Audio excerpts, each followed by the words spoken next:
Hi, my name is Huthwaite and welcome to Selling Power TV.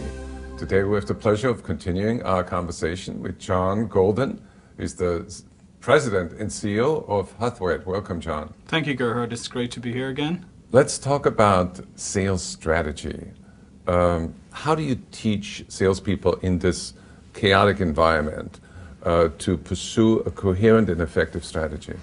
Well, I always bring it back to, there's a quote from, The Art of War, Sun Tzu, where he says that, strategy without tactics is the slowest route to victory, but tactics without strategy is the noise before defeat. And I think that that's a really pertinent quote, because often you'll find that salespeople will approach an opportunity and they and their manager will either come up with a kind of a broad brush strategy and then they'll just go for it and they'll wonder why it takes so long to progress the sale, or else they'll just go straight to tactics and they'll get lots and lots of tactics but never figure out the overall strategy, and they wonder why they lose the deal.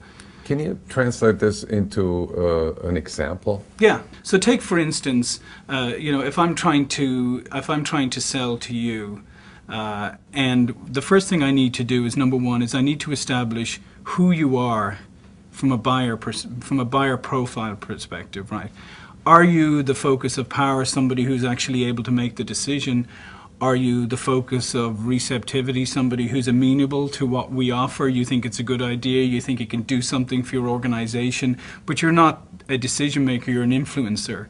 Or you're somebody who can broker us into other conversations. Next I need to understand the decision criteria. How are the various people involved in this decision going to make that decision? What's important to them? Is it price? Is it, say, if it's a service, it could be a global reach, right? It's very important.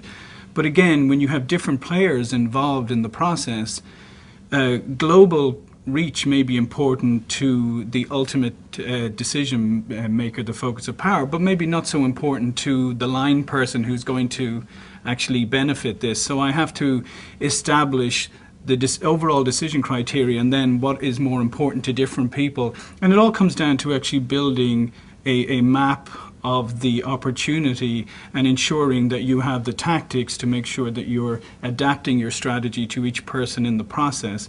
And then also you'll have to look at if there's a competitor involved in it. So how do you stack up against the competitor in terms of the decision criteria?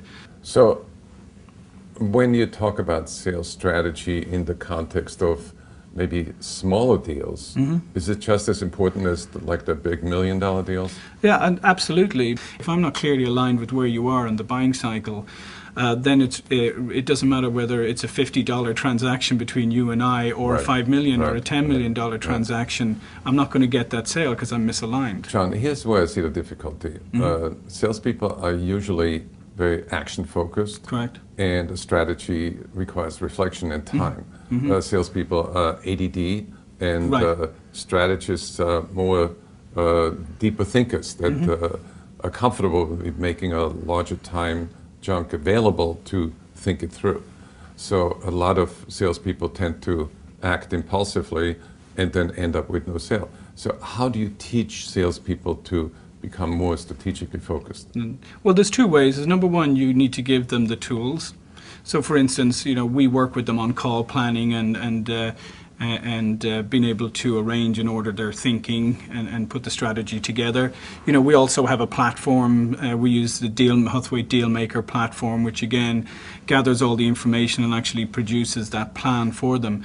But the other really key role is the sales manager, or the sales manager / sales coach, because it's really their job to take you as a salesperson and say, okay, time out.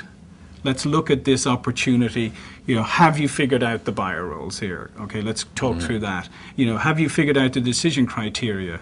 Have you talked through? Do you understand, what does person A versus person B? What are their decision criteria? Have you looked at the competition? So there are really three steps that I see. One is getting the salesperson onto the better cognitive map, having them execute through sales training and simulations, and third, reinforce it with ongoing coaching.